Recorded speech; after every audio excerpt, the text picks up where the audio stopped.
Mensajes positivos. Continuamos viendo en la primera lectura de la misa el libro del Génesis. Hoy vemos en el capítulo 2 lo siguiente. Cuando el Señor Dios hizo el cielo y la tierra, no había ningún arbusto en el campo, ni había brotado ni una hierba silvestre, pues el Señor Dios no había hecho llover sobre la tierra, y no había hombres que labraran el suelo y abrieran canales para que corriera el agua y se regaran los campos. Un día, el Señor Dios tomó polvo del suelo y con él formó al hombre. Le sopló en la nariz un aliento de vida y el hombre comenzó a vivir. Después plantó el Señor un jardín al oriente del Edén. Ahí puso al hombre que había formado.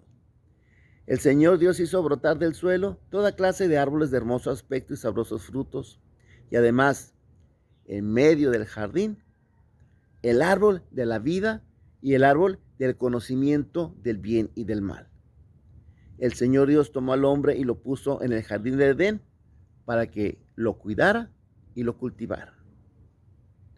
El Señor Dios le dio al hombre esta orden: puedes comer de todos los árboles del jardín, pero del árbol del conocimiento del bien y del mal te mando que no lo comas, porque el día que comas de él morirás sin remedio. Ese es otro relato. Ya habíamos dejado la tierra concluida, hoy volvemos a empezar. Es el segundo relato que proviene de la tradición ya vista.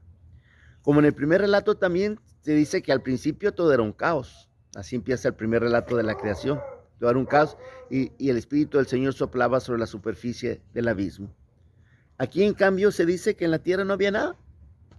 No había nada porque el Señor no había hecho llover, no había hecho el hombre para que cultivara. Era todo un caos también.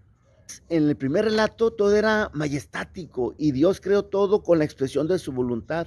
Dijo Dios, haya luz, la luz fue hecha. Dijo Dios, con la sola expresión de su voluntad. En cambio, en ese segundo relato se utilizan antropomorfismos, es decir, a Dios se le dan atributos humanos y acciones humanas. Y dice que Dios tomó polvo del suelo y con él formó al hombre. Tomó, o sea, da a indicar que tiene manos y como un artesano se pone a moldear una figura humana. Y ya que lo tenía hecho, le sopló en la nariz un aliento de vida y el hombre comenzó a vivir. Le insufló el ruaj, el aliento. La característica del ser vivo es esto, la respiración. De hecho, ellos mucho tiempo para saber si una persona está viva o estaba muerta se le ponía un espejito a ver si lo empañaba porque era el signo de la vida, la respiración. Por eso a ese ser inerte, a ese mono inerte que hizo de barro, le insufló su aliento.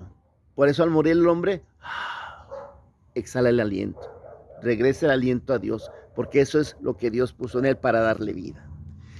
Vemos aquí pues en este relato diferente al primero, cómo Dios actúa como un artesano,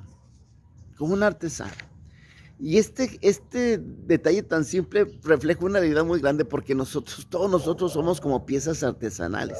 Fíjense, por ejemplo, en la fabricación en serie, como van lanzando las Coca-Colas, todas igualitas. Los automóviles que son hechos en serie, todos igualitos, ¿sí? Pero el ser humano no fue hecho en serie. Fue hecho en serio, como un artesano. Cada uno de nosotros somos una hechura a mano. Y nos puso una firma. Esas huellas dactilares que reflejan que somos cada quien diferentes, nos hace ver cómo cada uno de nosotros somos una hechura original. Dios nos hizo de una manera muy en serio, no en serie. Y eso lo refleja este relato tan sencillo en el hecho de decir que Dios tomó al hombre como un artesano y lo formó. Así, cada uno de nosotros somos hechos también a mano, artesanales. Y tenemos este espíritu que es lo que nos va a diferenciar de todo, lo que nos va a dar la vida. En el primer relato, el hombre llega cuando ya está todo hecho. Ya está todo, él simplemente entra como el protagonista a la escena, ya que una vez está montado todo. Ya está el escenario, el agua de arriba, el agua de abajo, el mar y la tierra. Ya están las plantas, los animales, las grandes lumbreras en el cielo. Ya está todo listo para que el hombre haga su aparición rumbante. Y aquí no. Aquí no hay nada. Y Dios hace al hombre y no hay nada. Y entonces, hasta entonces, ya que está el hombre, el Señor Dios plantó un jardín al oriente del Edén y puso ahí al hombre que había formado. Entonces hizo brotar del suelo toda clase de árboles de hermoso aspecto y sabrosos frutos. Y dos cosas interesantes. En medio del jardín, el árbol de la vida y el árbol del conocimiento del bien y del mal. A veces nosotros decimos que Adán se comió una manzana. Y recuerdo un niño del catecismo que me decía, ay, tanto relajo por una mugrosa manzana. No, no se comió una manzana, como ves más adelante el relato del pecado. Fue este fruto del árbol del conocimiento del bien y del mal. ¿Qué significa? La autonomía moral. Dios se reservó para sí darnos la vida eterna, por eso el árbol de la vida estaba aparte, y darnos la autonomía moral. Esa autonomía moral que el hombre desde cuándo reclama. El hombre fue hecho libre, sí, pero también responsable. Libre y responsable. Ese es un dueto que no debe de separarse jamás. Hay gente que piensa que la libertad es hacer lo que se nos pega la gana. Yo soy libre porque hago lo que yo quiero, soy libre porque no soy sujeto a nadie, yo soy libre para ir, para venir, yo soy libre, yo no tengo que dar cuentas a nadie. Pues esa es la libertad de, pero lo más importante es la libertad ¿para qué eres libre? Ser libre es tener la facultad o la voluntad de tomar decisiones responsablemente. Porque hacer lo que se me pega la gana, pues es libertinaje.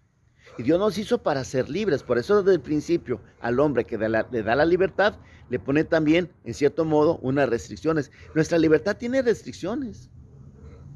Yo no puedo hacer que salga ahorita al atardecer. Pues no puedo. Yo tengo limitaciones. No puedo que me salga al nacer y ponerme a volar.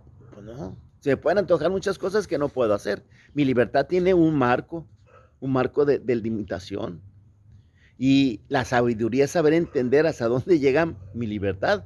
Porque como dice aquel dicho, mi libertad llega hasta donde empieza la libertad del otro. Cuando yo no tengo sabiduría, me paso ese límite y aplasto a los demás, y no debe ser así. El hombre es libre, pero también debe saber ser responsable. Por eso le puso Dios esas limitaciones. No comerás del árbol del bien y del mal. Porque Dios se reserva el ser nuestro juez y nuestro legislador. Porque el hombre confunde lo que está bien con lo que le conviene. Y desde el principio Dios quiso marcar bien las cosas. Y también le marca las consecuencias. Si comes de ese árbol, morirás. ¿Morirás por qué? Porque vas a romper la relación conmigo. Y lejos de Dios solamente existe la muerte, como veremos posteriormente. El hombre, por tanto, es imagen y semejanza de Dios. Y puede expresar su voluntad. Todos los animales están sujetos a través de su instinto a leyes y a normas.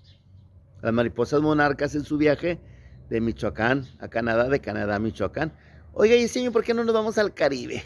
No, siempre van a hacer lo mismo. Los animales tienen ese instinto que los mueve y que los lleva y que los trae. Y obedecen ese instinto. El ser humano no. Tiene esa libertad que le permite decir sí, que le permite decir no. Pero sobre todo, repito, Dios desde el principio quiso unir libertad con responsabilidad.